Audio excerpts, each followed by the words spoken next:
Greetings, as you've heard from all the other presenters. We have an exciting conference coming up in Anaheim in September, focused on changing lives. And there's been a lot of wonderful workshops that will help you facilitate. I want to bring up a challenge. What happens when you have a client who isn't ready, willing, or able to change their life? We have this wonderfully powerful EMDR tool. Sometimes it's too powerful for our clients. In fact, sometimes it's too powerful for us.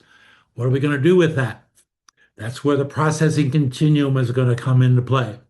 We had this power tool that 30 years ago was one speed fits all. We now have variable speeds. We have EMD and EMDR 2.0 that focuses on EMD, and we have full power processing. We are now going to talk about a variable speed that can help the client before, during, and even after EMDR treatment, and talk about the mid-range areas. In addition to that, what about that client who starts to exceed the windows of tolerance? We're going to show you how to accordion down and titrate that down spontaneously and then modulate that in a way that keeps the client and you within your own windows of tolerance. So if these are topics you're interested in learning, please join me Sunday morning at the conference. See you there.